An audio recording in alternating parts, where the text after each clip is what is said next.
Good afternoon, everyone. Please be seated. My name is Leo Groark. I'm the 8th President and Vice Chancellor of Trent University, and it's my honor and privilege to welcome you all to Convocation today. I do want to say it's a wonderful day. It's not raining. The sun is shining down on our beautiful campus. The Raptors won last night. And today, we're celebrating this year's graduates of Trent University, and I invite you to think of them as the Kawhi Leonards of Trent University.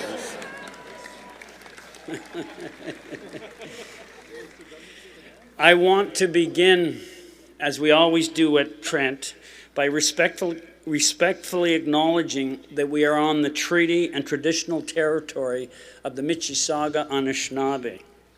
We offer our gratitude to First Peoples for their care for and teachings about our earth and our relations. May we honor those teachings. I would like to preface the ceremony today by saying a little about the Convocation ceremony. In one way, it's a very formal, solemn ceremony. It recognizes our students and their graduation and the completion of their degrees, and that's a serious, important moment in their lives. At the same time, I want to say, and especially to our audience, that Convocation is intended to be a celebration. It's a party. It's a party we're hosting to celebrate the successes of our students. With that in mind, and I like to say, with all the authority invested in me as president of Trent University, I want to give you, especially in the audience, permission to be loud,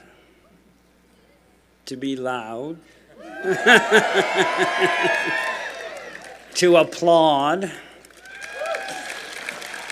to shout, and parents, we give you permission to embarrass your children as they walk across the platform. We are having this convocation to give you a chance to celebrate. I am pleased to welcome our graduates, as well as your parents and families, spouses, partners, and friends to today's ceremony.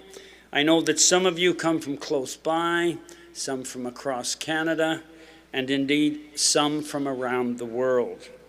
If you are here today, you are part of the Trent family. If you're watching this on live stream across the web, you're part of the Trent family as well. I did want to do a special shout out to one of the students that is graduating today, Joshua Lowe. I'm going to ask you to stand, please.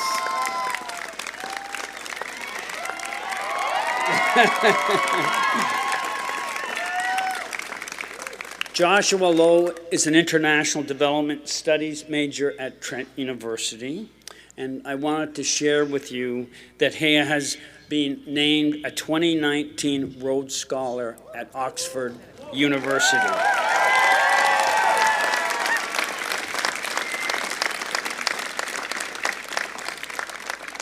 We're proud to say that Mr. Lowe is the 5th Trent student to receive this honor. I would also like to recognize and extend an especially warm welcome to some special guests. Let me begin by asking you to have a round of applause for Trent's founding president, Tom Simons, who is here with us today. Tom?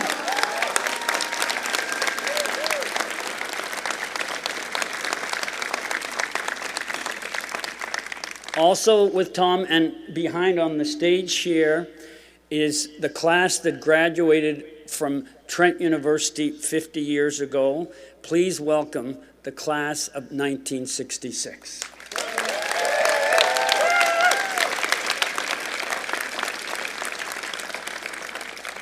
We also have with us Stephen Kiley, the current chair of the board of Trent, Armand Labarge, the future incoming chair of the board, Peterborough MPP Dave Smith, a proud Trent alumnus, Linda Ainsworth, a trustee with our local Catholic District School Board, Trent alumna and City Councillor Kemi Akapo, and representatives of the class of 66.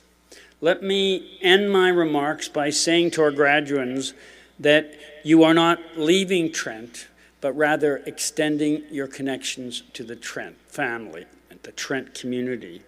You are joining a prestigious alumni family, which includes famous authors, scientists, artists, religious and political leaders, and perhaps even more importantly, a cadre of teachers, researchers, medical practitioners, and all around good citizens. I believe that Trent has prepared you well for the exciting and challenging adventures that lie ahead. I now have the pleasure of introducing our convocation speaker this afternoon, our very own Chancellor, Dr. Don Tapscott, also, by the way, from the class of 66. Don Tapscott is CEO of the Tapscott Group and is one of the world's leading authorities on the impact of technology on business and society. He has authored 16 books, including Wikinomics, How Mass Collaboration Changes Everything, which has been translated into over 25 languages. Don's most recent and ambitious book was co-authored with his son, startup CEO and Bitcoin governance expert Alex Tapscott. The Blockchain Revolution, How the Technology Underlying Bitcoin is Changing Business, Money, and the World, was published in May 2016. In 2017, Don and Alex co-founded the Blockchain Research Institute to conduct the definitive investigation into blockchain technology, strategy, use cases, implementation challenges, and organizational transformations. Don is a member of the Order of Canada and is ranked the second most influential management thinker and the #1 digital thinker in the world by Thinkers 50. It's hard to imagine anyone who has been more prolific, profound, and influential in explaining today's technological revolutions and their impact on the world. Don, I would like to note, is in his second term as our Chancellor and is the first alumnus to serve in that distinguished role. He's an alumni leader and philanthropic champion of Trent, supporting many projects, including the Student Center and the recently transformed Bata Library. Mr. Chancellor, it's my privilege to invite you to address Convocation.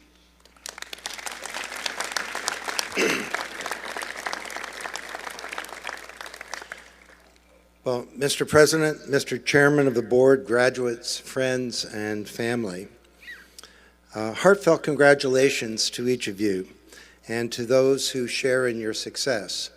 I am an alumnus of Trent University, this wonderful institution, and like you graduates, I took the road less traveled, and for me, it has made all the difference. And for all of us, a river did run through it. This is the end of my second term as Chancellor, and I will be retiring after this series of convocations. And I must tell you that the last 6 years of being your Chancellor has been one of the greatest honors and most rewarding experiences of my life. So to all of you in the Trent community, you have my heartfelt thanks. I'd like to also acknowledge some other special guests. I do want to repeat that it's a great honor for me to be presiding over this particular session and to have the founding president of Trent, Tom Simons, listening in. And I think we should, if you will, give another round of applause for Professor Simons.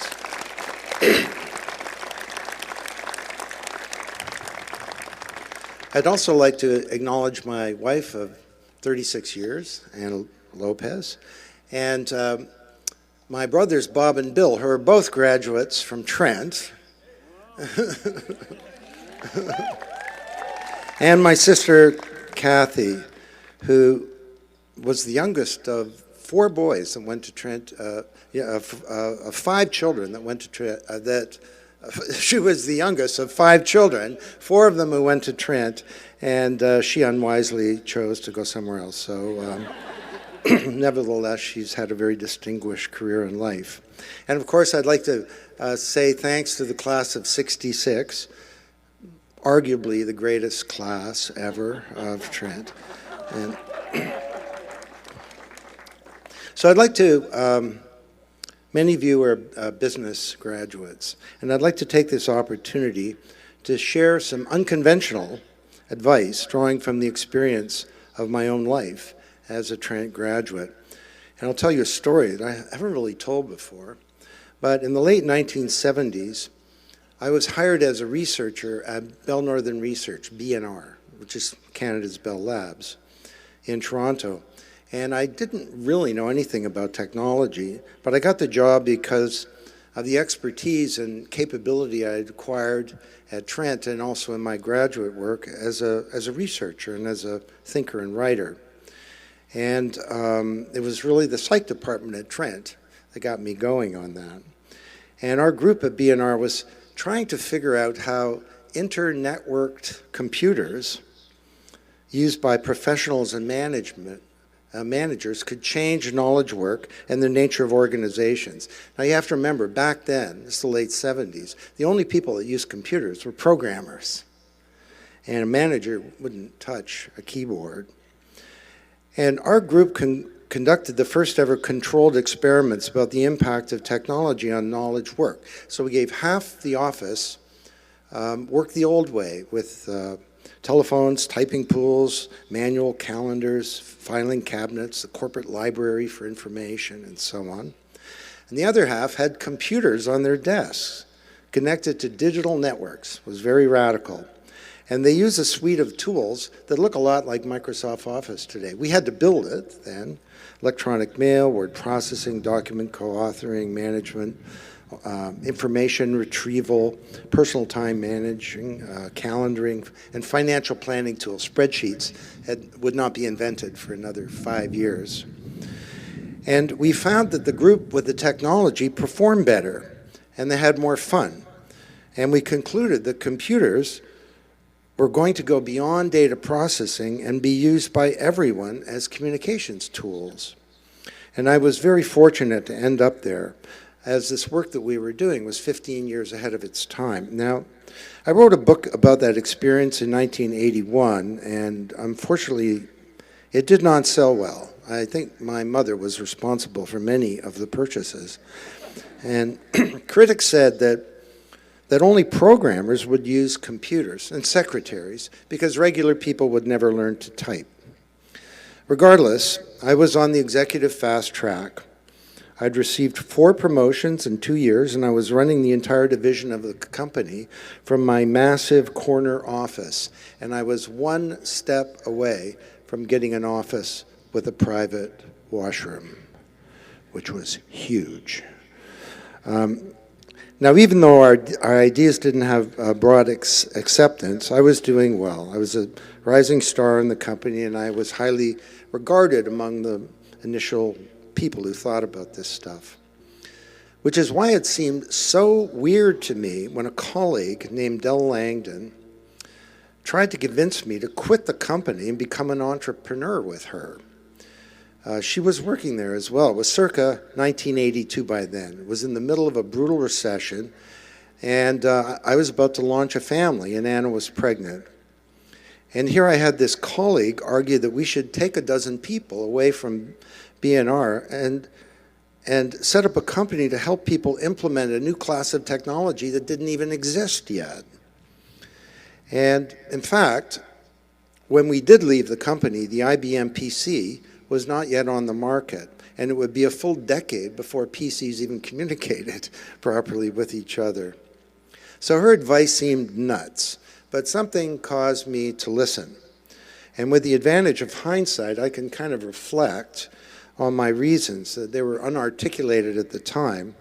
But basically, we wanted to get control of our destiny. We wanted to share in the wealth we created. And most of all, we wanted the freedom to do big things and to try and change the world. Among other things, to create technology that would transform the way that people worked and learned and communicated. We were partially successful. We consulted to companies and governments. My brother Bob was an executive at a big bank, and he was one of our first clients. We wrote a book which together had not much better sales than the previous one, and we built a system that was eventually acquired. Now, this didn't exactly bring us wealth, but it led to more good things. Eventually, we lost control of the company, and that chapter ended unhappily. But the legacy was a great one, including that all our colleagues went on to do very interesting things. I ended up writing my first bestseller, a book called Paradigm Shift, and Leo mentioned some of the others over the years. They've been many of the big books about business and technology. And today, I do feel very fortunate. I'm the master of my own destiny. I have a prosperous and purposeful life beyond my early dreams. And I'm so fortunate to have a lifelong marriage, 2 wonderful children, and now 3 beautiful grandchildren, and a broad network of friends. And I'm the chancellor of Trent University. Boom. So let me share, it's kind of a long story, but I want to share some lessons from that. And they really go against conventional wisdom. You may not agree with all of this, but it may even jar you. Call them the 7 truths that highly successful professionals should ignore and upend, okay? Number 1, most of you probably think you'll spend your professional life in a business career and a job, and your task is to go get a job. I'd like to argue to you that you consider setting up your own business. Now, of course, you may want to get a job in a big organization first, and some experience in a large organization is very valuable. But the turning point in my professional life was when I left the executive track. I took a leap of faith, as Dr. Alice Klein described this morning in her speech accepting an honorary doctorate. And I became an entrepreneur, and more people are going to make this choice. This is the #1 source of new jobs in Canada. And today, you have these powerful new tools like, well, the internet. For you people in the audience, talk to your kids, I'll explain that. But other emerging technologies like blockchain and Internet of Value, artificial intelligence. Many of you will fail, as I did, several times, but for more, the experience will be worth it. #2, don't seek work-life balance. Do what you love. You see, your day should not be divided between work and having a life. Find or make work that's meaningful and enjoyable. And when off work, spend some time doing something purposeful and productive, maybe in your community. At Bell Northern Research, we look forward to every day. We were passionate about it, and I remain excited about what I do today. And I'll just tell you a story. I was doing a day-long session with the top executives of one of the biggest companies in the world. And we brought in a panel of young people, millennials. And one of the executives asked this group, what could we do to make our company more attractive for your generation? And this young woman, without missing a beat, stood up and she said, well, you should make this place more fun. It's just not fun to work here. And all the executives are looking at her like, fun? What is she talking about? You know, because we have this view that there's a period in your day when you work and a period in your day where you have fun, or a period worse, a period in your life where you work and then you get to retire and then you get to have fun if you don't have a stroke or something.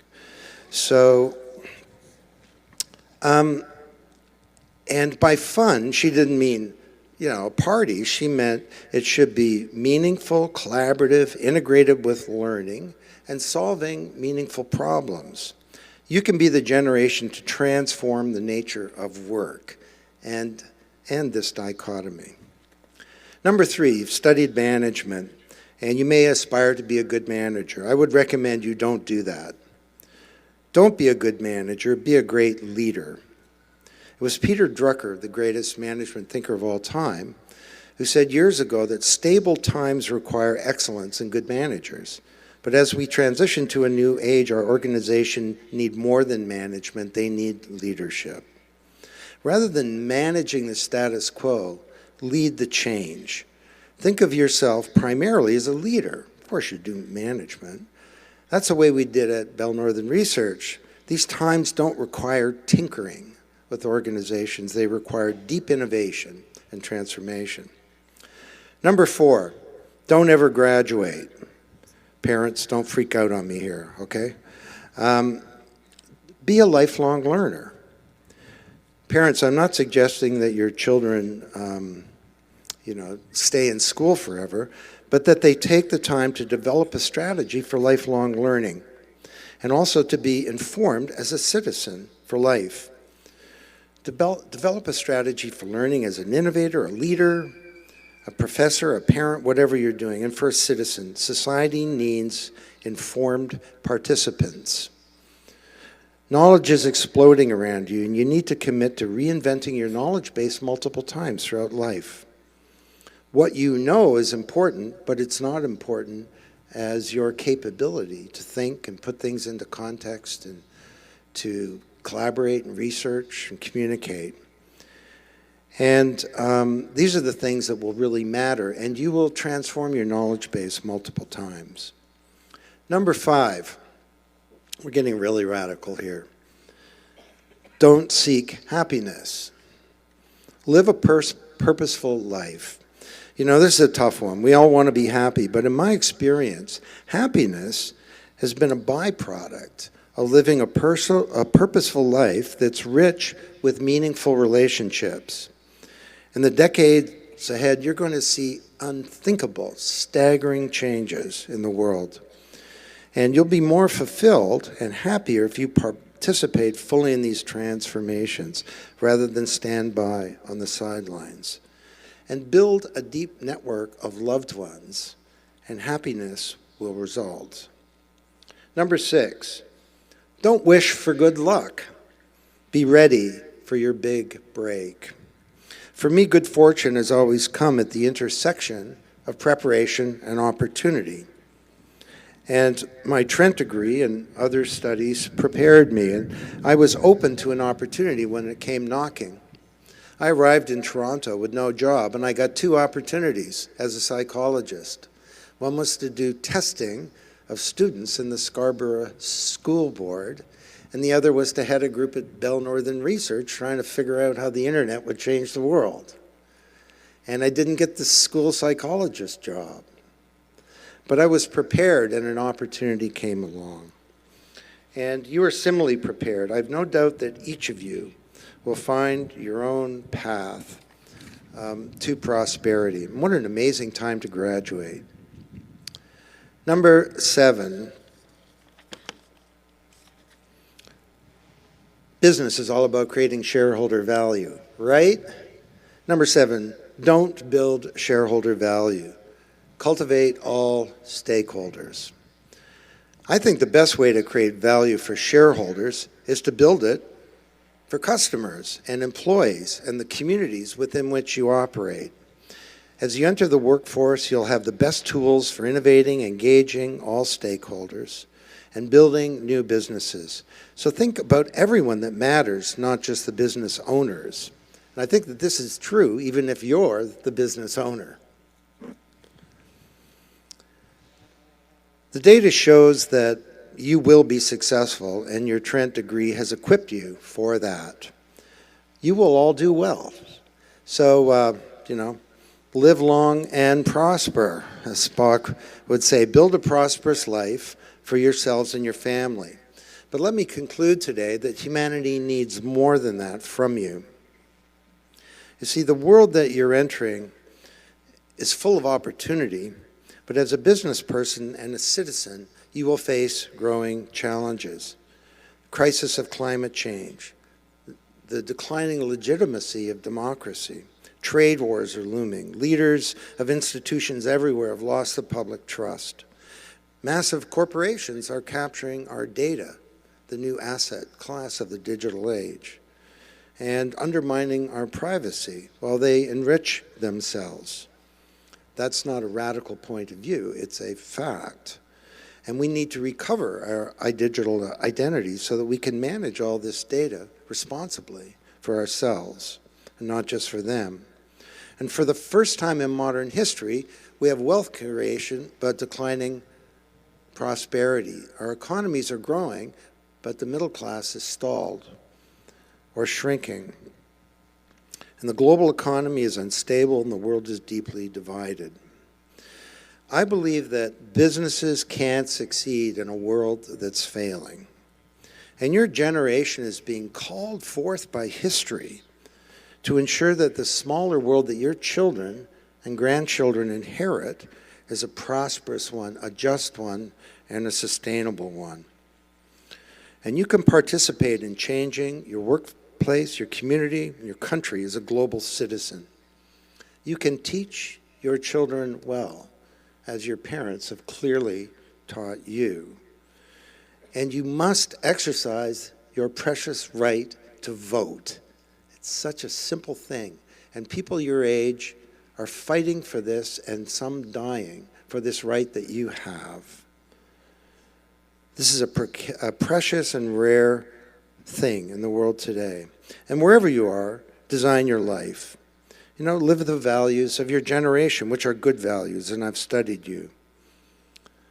Don't be anxious. You'll look back on today as a time where you had developed the initial tools to create a full life that's purposeful, that's transformational, and that's consequential. So, once again, congratulations to all of you. I hope that you'll think beyond the traditional paradigm and assumptions about business today. Dream big. Make a difference. Yesterday, I conferred an honorary doctorate on Michael Cook, the former editor of the Toronto Star and now the head of Journalists for Human Rights. And he said to the convocating class, don't just make a living, make your mark. My hope for you is that each of you will live a principled life of consequence. Godspeed.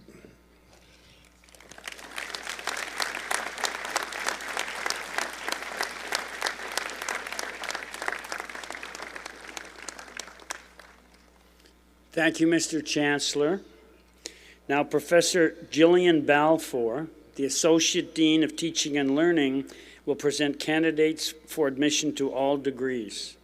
As Professor Balfour reads the students' names, they will cross the stage, be congratulated by the Chancellor, then myself, and then be welcomed into the Trent alumni family by Jess Grover, the President of the Alumni Association.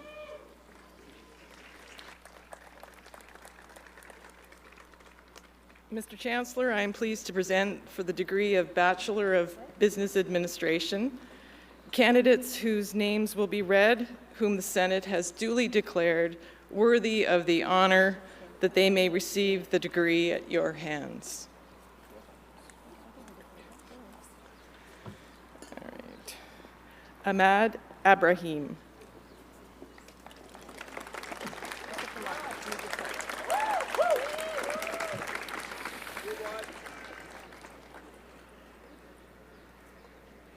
Olowatsin Masin Jacob Akua Melo.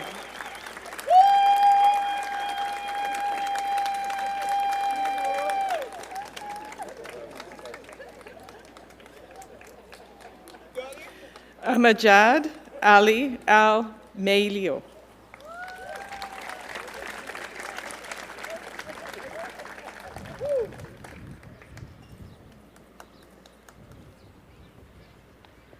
Deshaun Balgrove.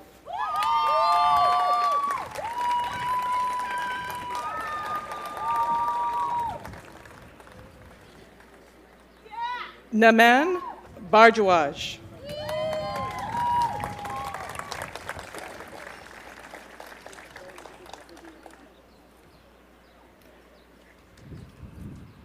Jamal Bolos.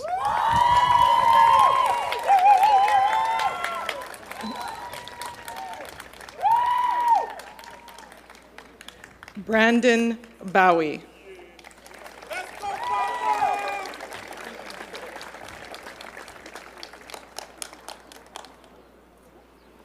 Lauren Catherine Brazeau.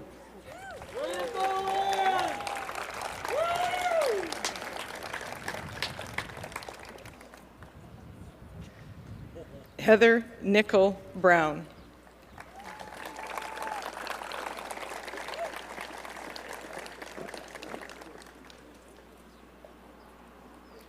Jennifer Kathleen Brunet.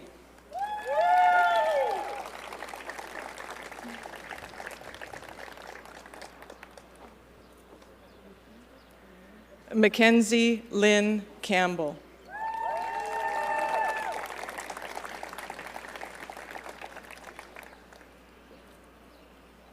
Rodrigo Armando Chavez Cos.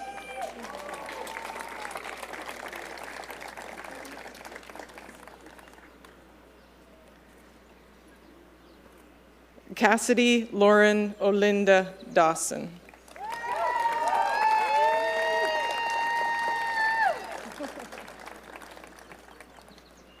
Way to go, baby girl! Rachel DiCuna.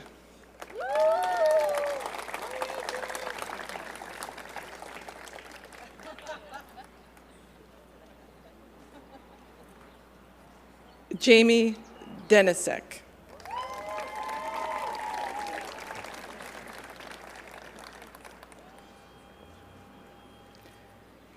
Sarah Desero.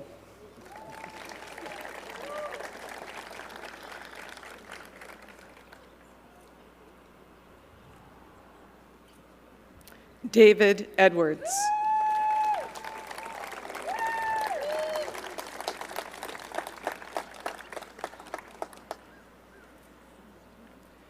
Aaron Michael Ellery.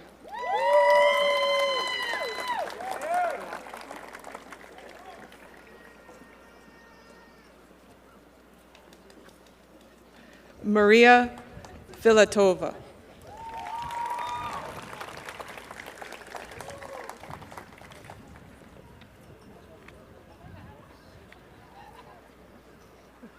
Emma Catherine Finnegan.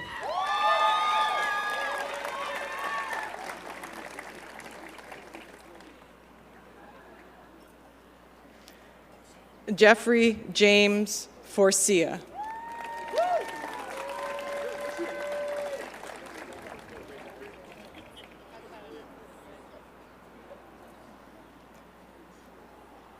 Peter Giles.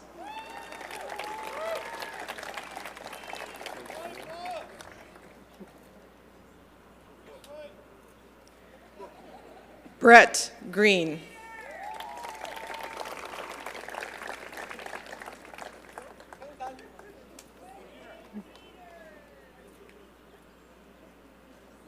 O'Shane Harris.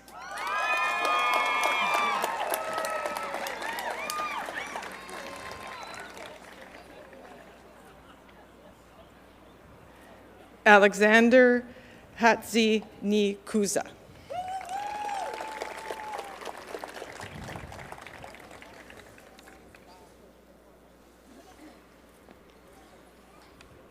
Michaela Rose Hicks.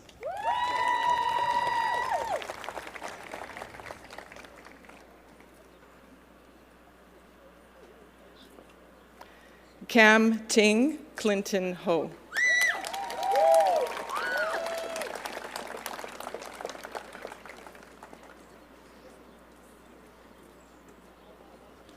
Jacob Holly.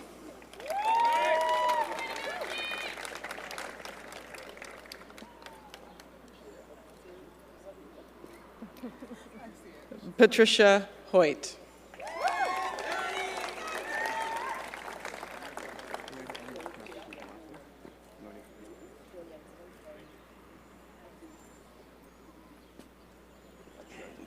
Muhammad Umar Jalal.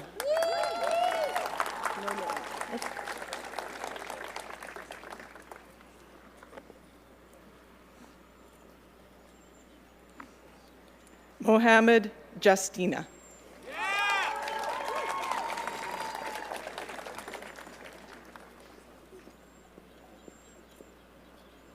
Nicholas Matthew Julian.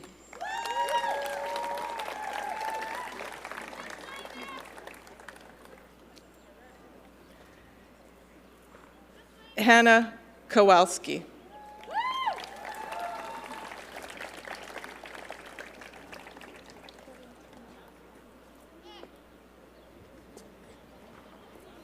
Nicholas Eugene Crayson.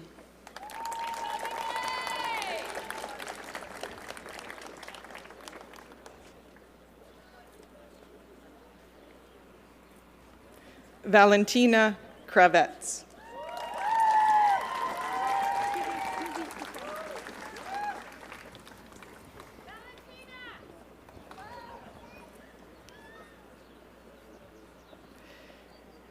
Shi-Yuan Lee.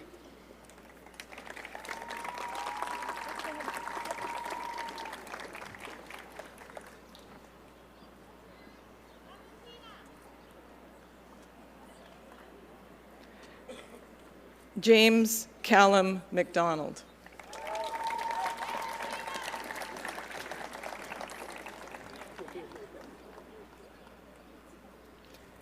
Brandon Matthew McCrae.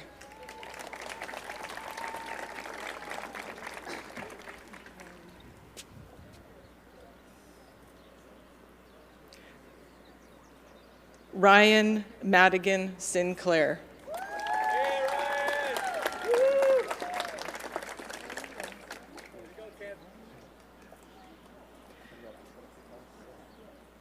Christopher Patrick Manduka.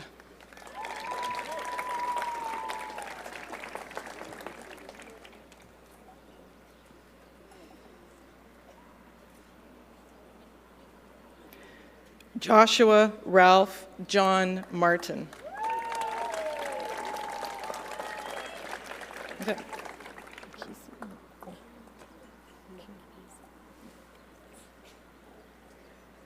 Kira McEasy.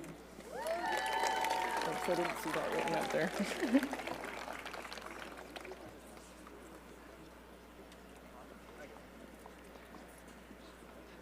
Dylan McLaren.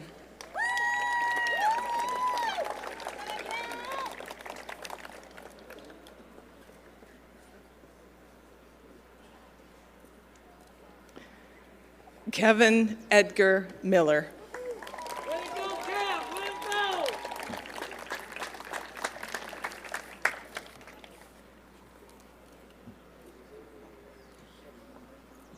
Danielle Margaret Mills.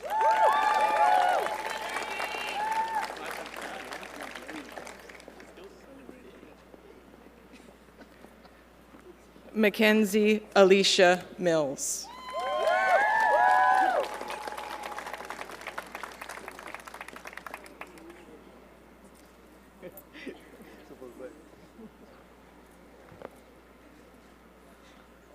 Anna Mary Nason.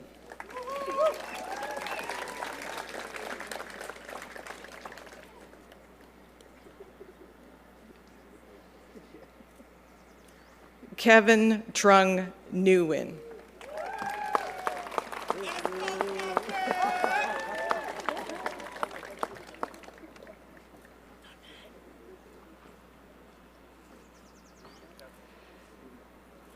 Teku Narota.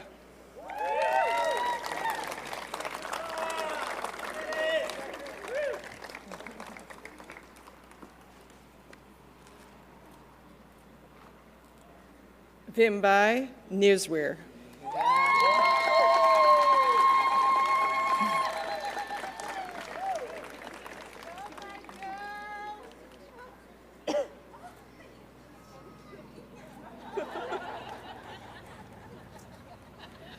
Yuayan O.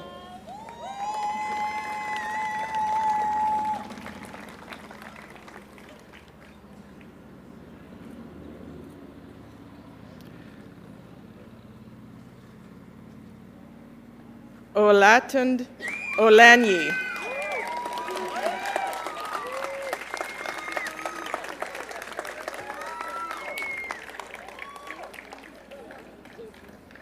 Brianna Parcels.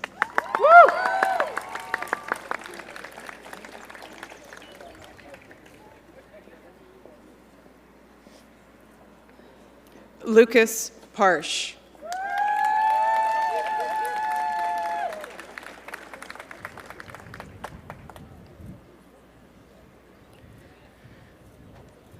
Daniel Roland Daw Parsons.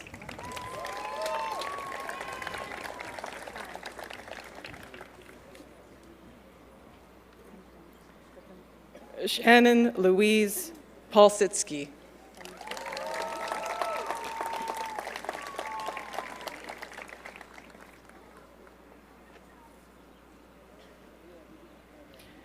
Riley Mackenzie Pete.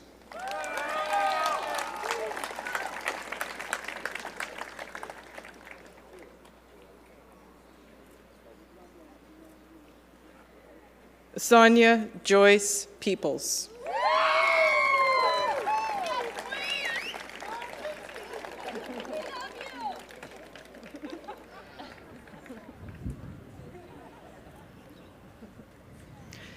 David Michael Pillsworth.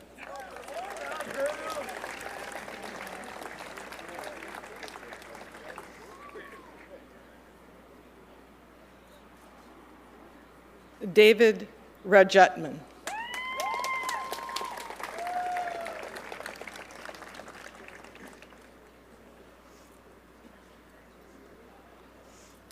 Catherine Ramsey.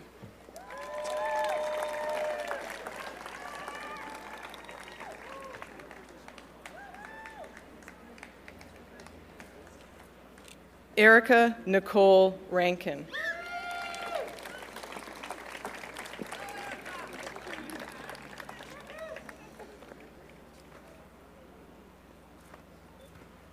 Chad Robert Robbins.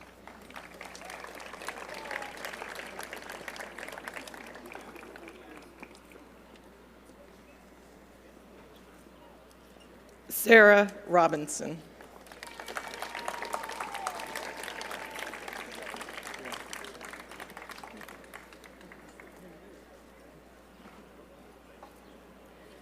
Aiden Rockarts.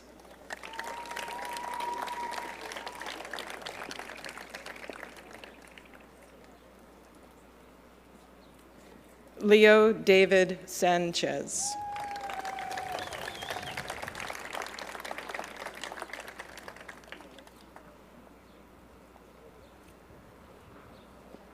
Josephine Schreier.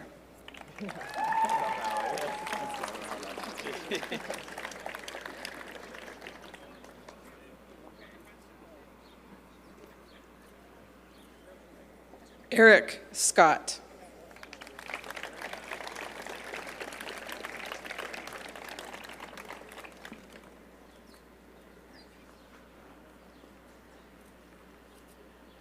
Jordan Scott.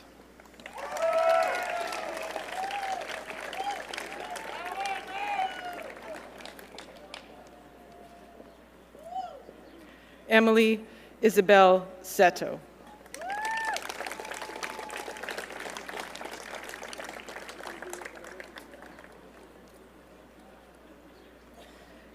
Zachary Michael Ananthan Silva.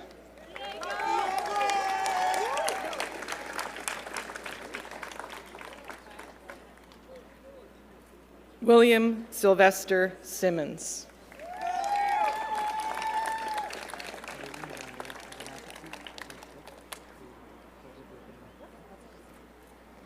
Jillian Snelling.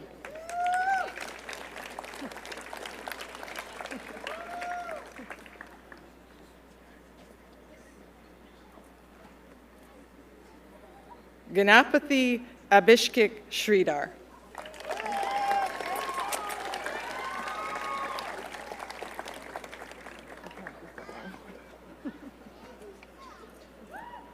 Morgan Stapleton.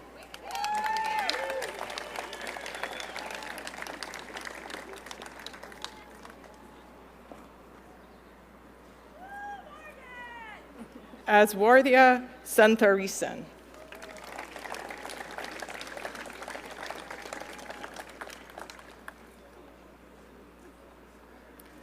Devin Samuel Taylor.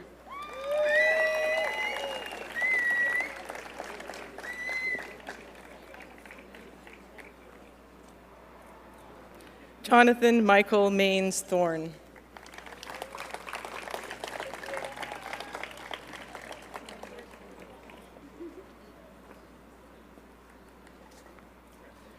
Marvin Mufonabong Udom.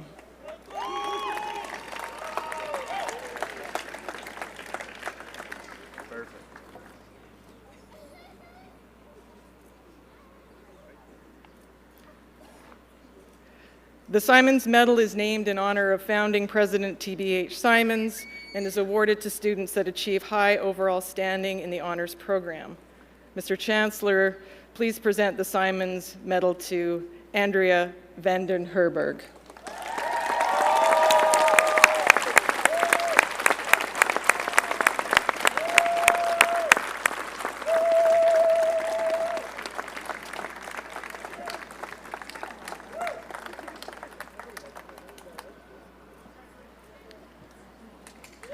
Lucas Densmore Van Nest.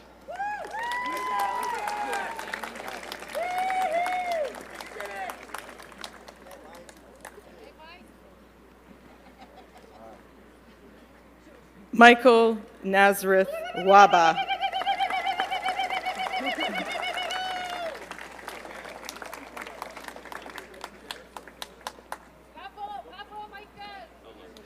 Christopher Waldensberger.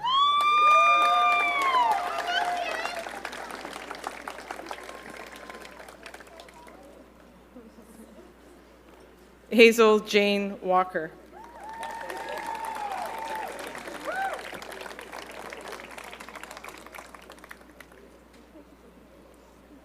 Logan Keith Watson Page.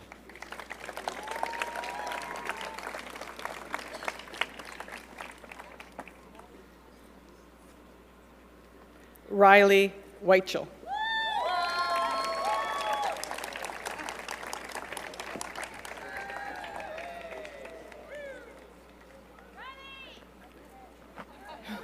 Jessica Grace Woolard.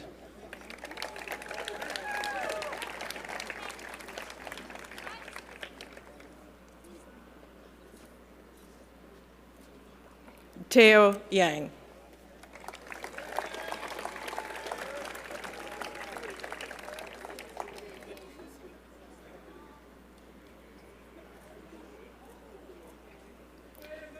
Tracy Yee.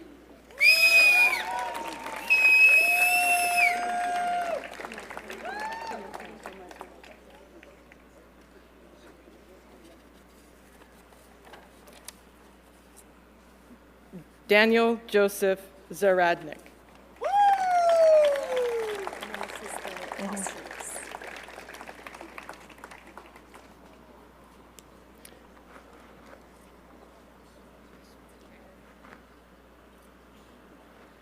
Charles Medall, posthumous degree, presented to his close friends on behalf of his family.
Please join me in congratulating the recipients of the Bachelor of Business Administration degrees.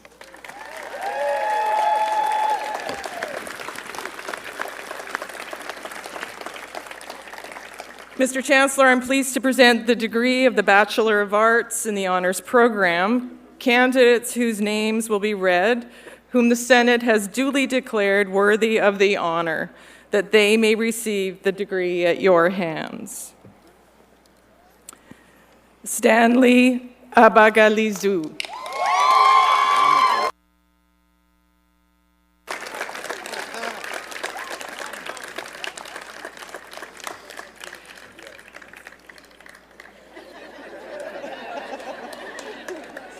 Ahmed Al-Gahamdi.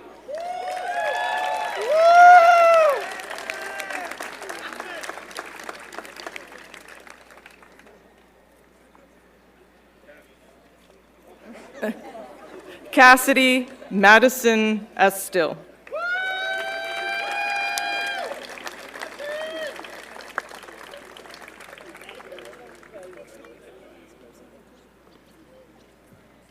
Ane Atias.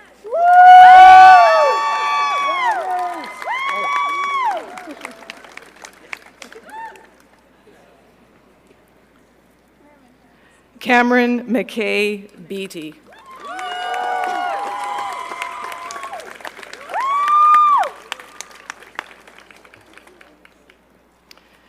Claire Isabella Crompton.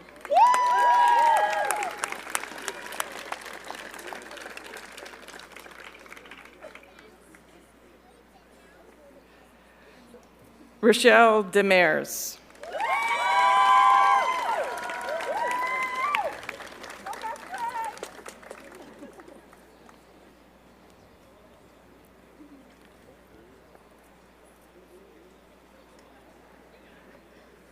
Sotoni Benneth Daminbo.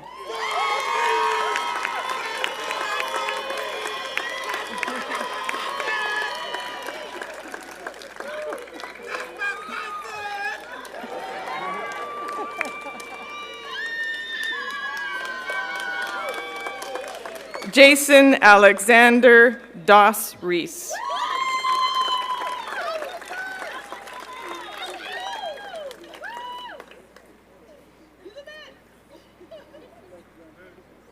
Clay Dunkiff. Yo, yeah, big Clay, let's go, big Clay!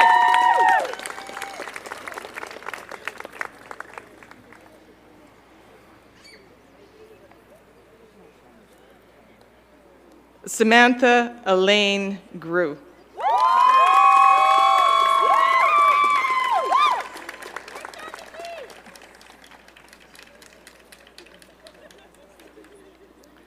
Kenneth Y. Gu.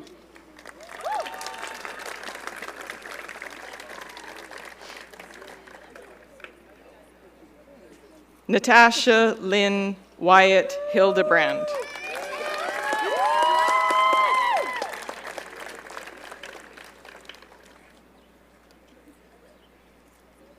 Tanner Jameson.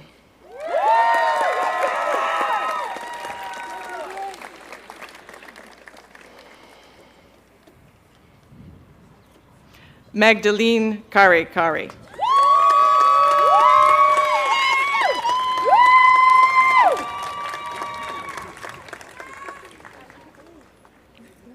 McKenna Reese Mahoney.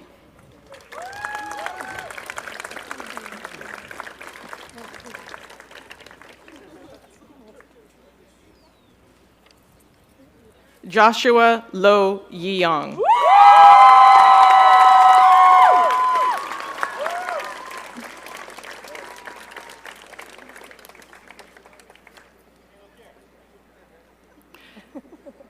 Kevin Joseph Mill.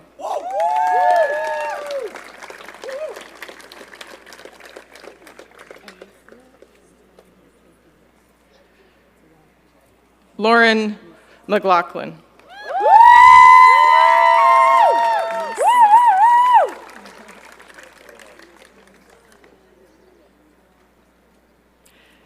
Anicia Chantel Mitchell Hughes.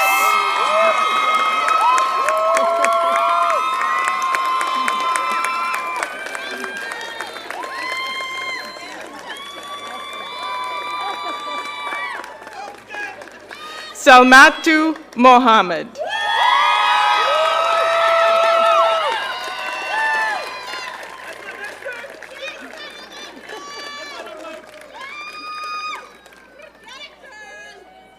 Vivian Onoha.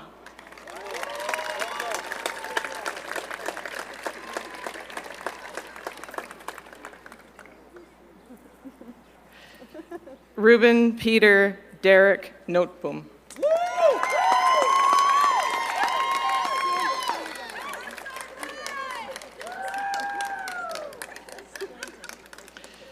Dylan Pollington.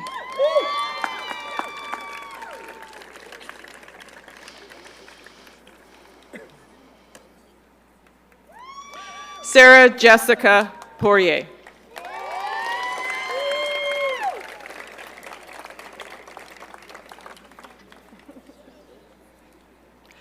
Kyle Rendell.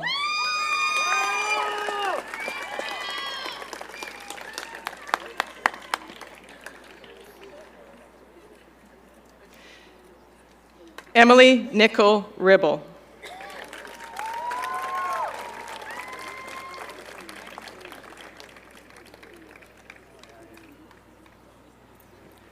Stednisha Caricia Richardson.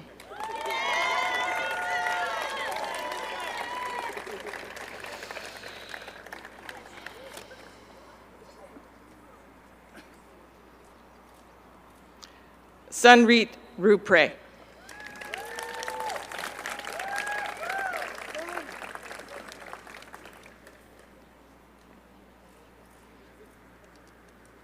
Joshua Skinner.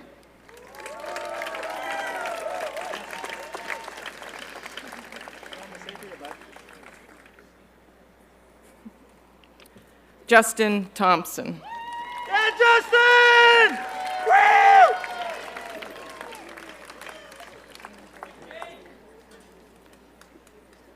Megan Timewell.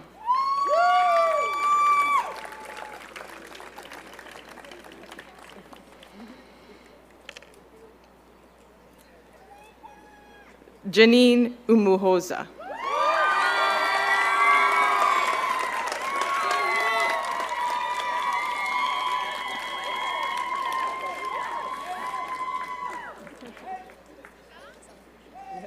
Andrea Waugh.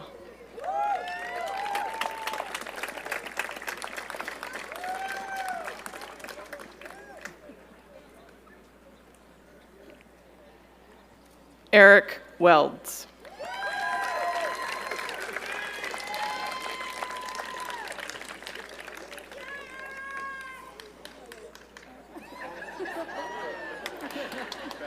Emily Warad.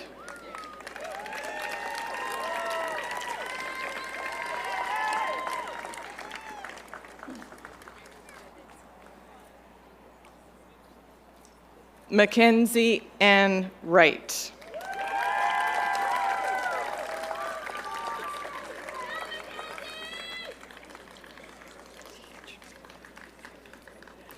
The Simons Medal is named in honor of founding President T.H.B. Simons and is awarded to students that achieve high overall standing in the honors program.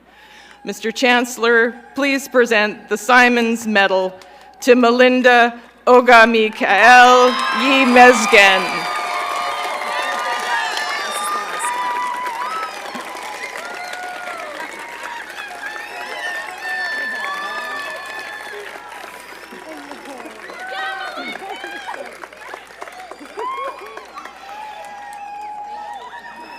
Xiang Chu.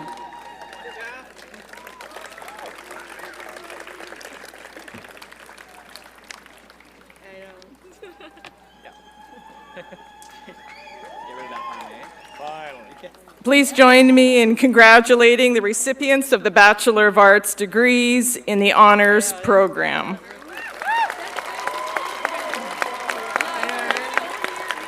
Mr. Chancellor, I'm pleased to present the degree of the Bachelor of Science in the honors program, candidates whose names will be read, whom the Senate has duly declared worthy of that honor, that they may receive the degree at your hands. Jackie Chow.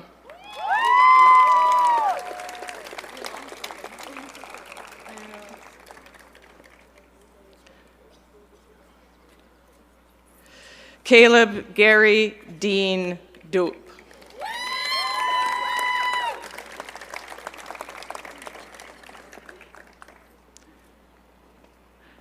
Russell Malcolm Kim Fonten.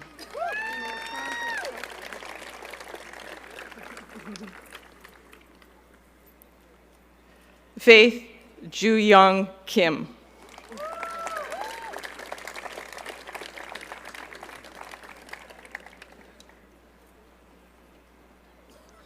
Jo Hai Young.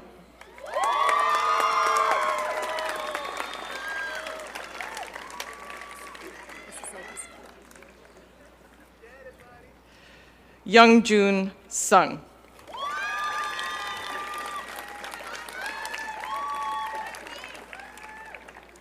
Please join me in congratulating the recipients of the Bachelor of Science degrees in the honors program.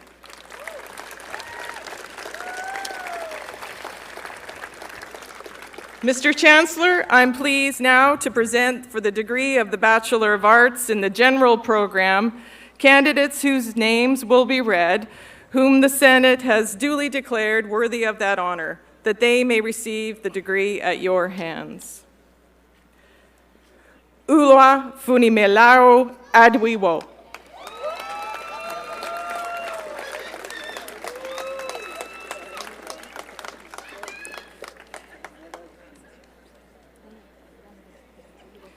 Daniel Bullock.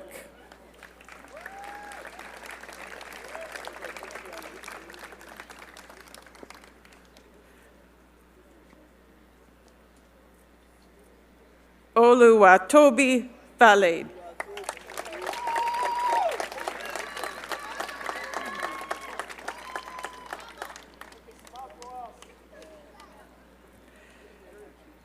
Spencer Langwa.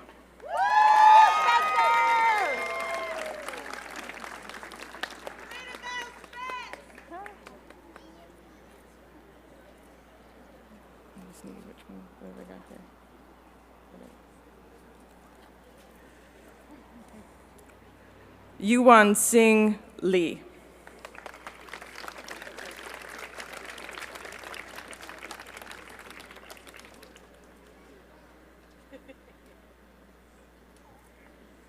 Crystal Lowry.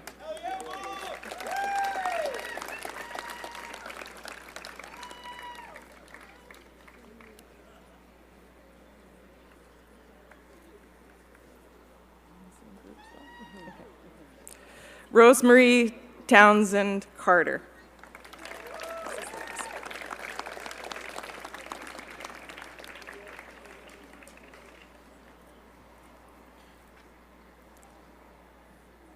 Jaru Shu Baz.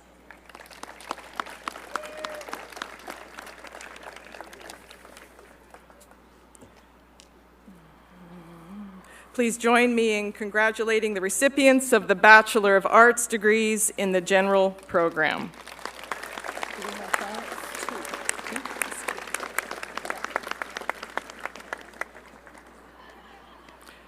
Mr. Chancellor, I'm pleased to present for the degree of the Bachelor of Science in the general program candidates whose names will be read, whom the Senate has duly declared worthy of the honor that they may receive the degree at your hands.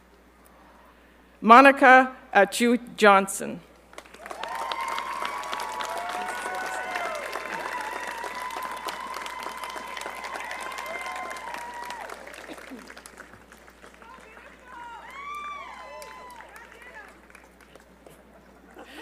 Shou Wei Yang.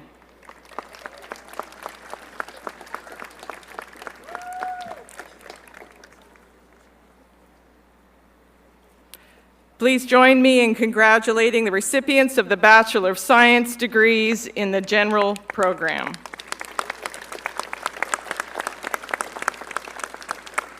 Mr. Chancellor, I'm pleased to present for the certificates in Human Resource Management and Marketing and Entrepreneurship the candidates whose names will be read, whom the degree has Senate has declared worthy of the honor that they may receive the certificate at your hands. Eric Donald Serge Belland.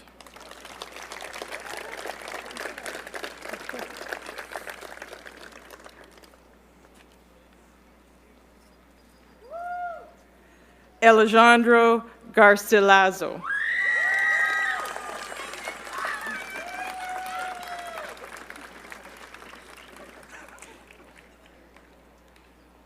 Hillary Lynn Howren.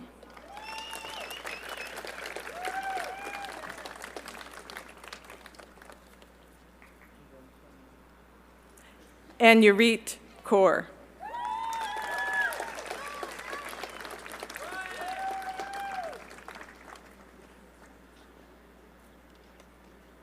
Gansham Naimola.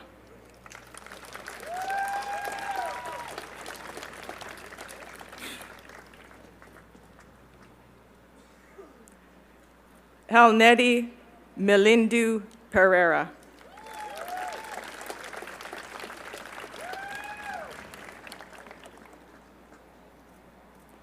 Harpreet Kaur Randhawa.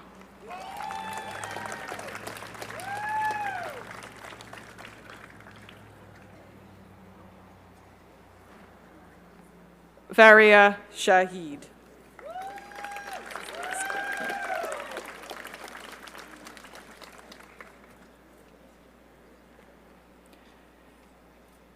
Yuvraj Yassishis.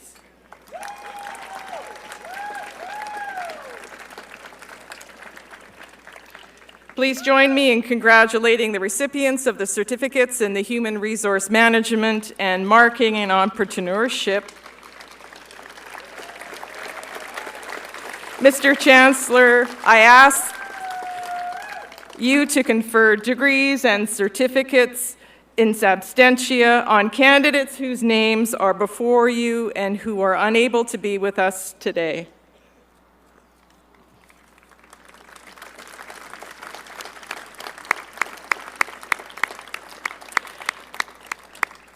Professor Mark Skinner, Dean, Arts and Science in the Social Sciences, will now recognize an individual receiving a special honor.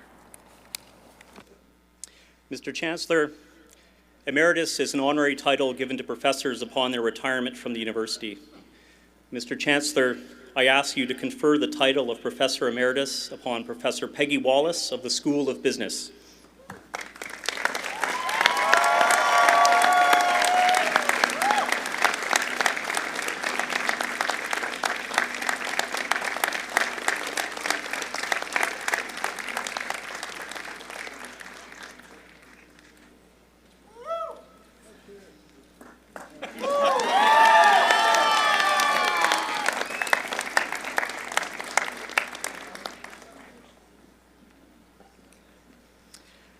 Mr. Chancellor, Professor David Newhouse will now introduce the honors song.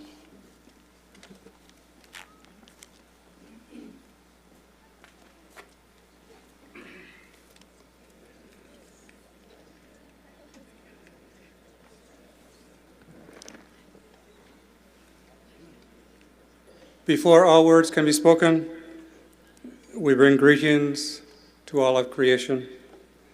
We give thanks for the return of the sun and the light and warmth that it brings. We give thanks for another day of life. Mr. Chancellor, Mr. President, honored guests, graduates, in the custom of the first peoples of this land, we offer the sound of the drum in our voices to honor our mother, the earth. We send our profound and deepest thanks to all of creation. We greet the world with humility and embrace the richness, diversity, and wonder of life. In the Anishinaabe teachings, the sound of the drum represents the original sound of creation. The heartbeat of creation reverberates still throughout the universe and infuses our being with life. We sound the drum to connect us with all of creation, to honor and celebrate life, and to remember to live with humility and kindness among all living beings. We offer these words of praise to those who are graduating this day. We offer these words of thanksgiving to those who have made this accomplishment possible. We offer these words of respect and honor to those who have come before us and who have brought dignity to our lives. We offer these words to remind us of the 7 grandfather, 7 grandmother teachings, to live with respect, kindness, honesty, sharing, courage, and strength. We offer these words of thanksgiving to our Chancellor for his words of wisdom and kindness. We offer this sound to accompany all of you on your travels. May you travel well, and may your lives be filled with grace and dignity. Mr. Chancellor, Mr. President, honored guests, graduates, I have the pleasure of presenting Unity. And ladies and gentlemen, may I ask you to stand for the honor song.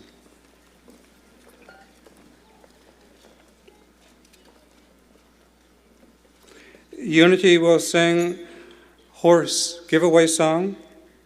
As a gesture of honor, Cree chiefs would give away their best horses to their guests. And ladies and gentlemen, we present to you our best horses.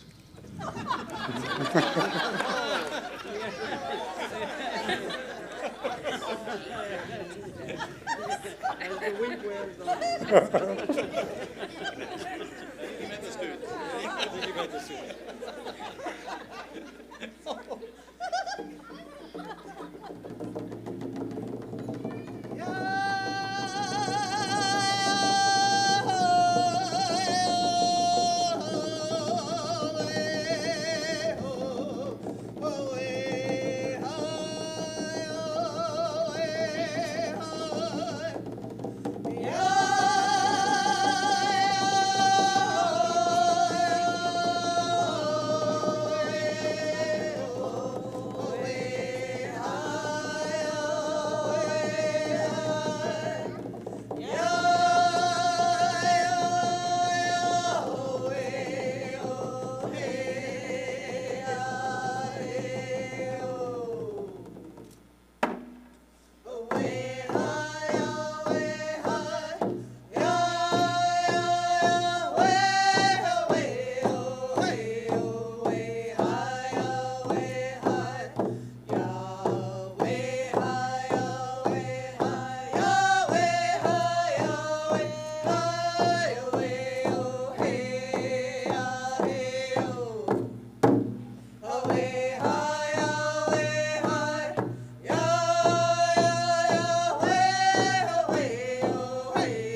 Thank you, Unity. You may be seated.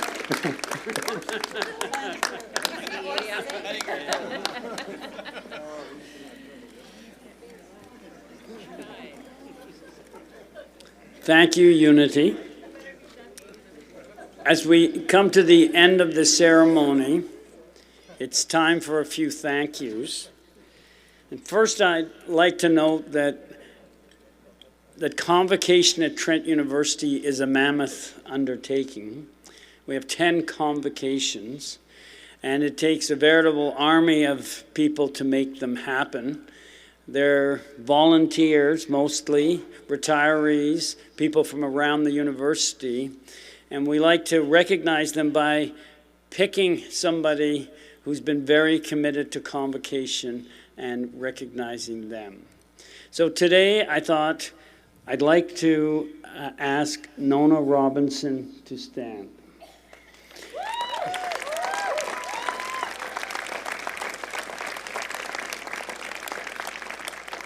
Nona Robinson is the Vice President of Students at Trent University. She's here for all students while they're here. If they have issues, if they have problems, if they want help with things, she's there for them. She's also there for Convocation.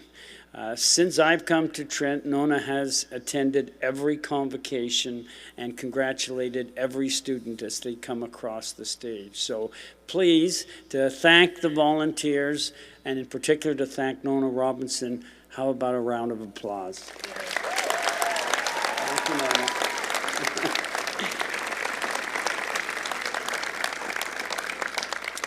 We have one more thank you that's becoming a Trent tradition, and for this I'd like the graduates to stand, and I want you to help me with this thank you. And what I would note is that the people in your audience are kind of support network. You've gotten your degrees because of what you have done, but at least in part you've been able to do what you've been able to do because of the support of the people around you. Of course, families, parents, spouses, friends, all sorts of other people probably in the family. I would note probably they've supported you financially. Probably a few of them are glad that's coming to an end. But more importantly, I think they've supported you emotionally, and we all need that, and you need that. So I'd like our graduates to give a round of applause and throw out lots of love to your support network in the audience.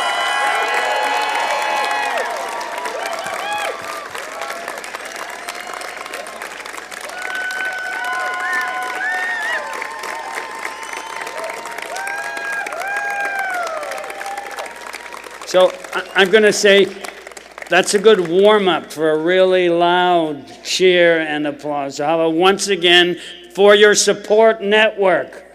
Ah!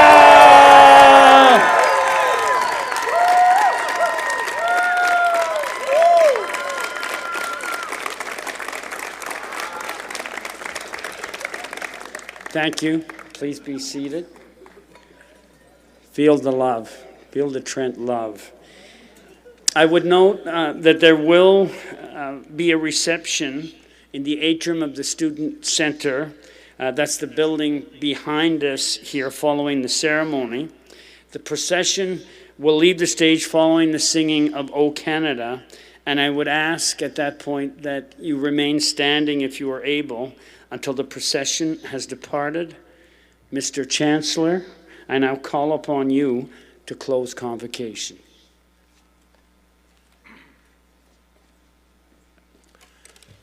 Well, thank you all very much for being here today, and I hope you enjoyed the suntan that you all received. And graduates, I hope you look back on today with fondness, not just as the end of a stage in your life, but as the beginning of a new, exciting chapter. Now, closing remarks like this are designed to inspire the graduating class and give some helpful tips for the future. So let me dispense with that task quickly. I want you to pay attention here because this is going to be really good, okay? graduates, today is the first day of the rest of your life, and good things come to those who wait. What doesn't kill you can only make you stronger. Turn lemons into lemonade. Remember, yesterday is history, tomorrow a mystery, and today is a gift, which is why they call it the present. Oh man, that is so beautiful. It's just... Sorry, I'm a little choked up here. And to close, shoot for the moon, because even if you miss, you'll end up in the stars. On a little more practical note, buy a good suit. And more important, good shirt, good shoes, women, handbag. Hello, it's all about the accessories. You should know that. Brush your teeth and floss. I can't overemphasize the importance of flossing. And I think you know this, but I'll say it. Increase the proportion of vegetables in your diet. And finally, and I want you to write this one down. It's very important. Please never show up at a job interview with your parents in tow to answer the questions, okay? I think that about sums it up. Are we done here? Okay, good. I'll be answering questions at the back later on that advice. No, seriously, as I said, I'm not going to pass along other career advice because you will all have successful careers. I would like to end with one thought, though, that when I graduated from Trent, I lost contact with the university for quite a while. And in hindsight, I regret that. And I hope that you don't make the same mistake that I did. Over the years, I started to think that I should get engaged somehow. And not out of a sense of obligation, although I certainly felt grateful, but more out of a sense that this precious little institution on the Otonabee River is worth defending and advancing and cherishing. And in doing that, you help achieve the goals of a bigger cause, which is to defend a liberal arts and science education. And by getting involved, I also benefited by being part of a global community, which is now over 50,000 people. And it has brought me great satisfaction. So please, you're leaving Trent, but in some ways you're not. I hope that you'll view the model that you're becoming part of this alumni community. So over here sitting beside me is Jess Grover, the head of the Trent Alumni Association. And you and I and many others here are now alumni. Benefit from that and enjoy it. So again, congratulations to all of you. Think differently about business. Dream big, be bold. You know, this morning Dr. Alice Klein said that you are here for a purpose which you are yet to discover. Be open, learn, and be consequential, and change the world. Convocation is now dismissed.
you.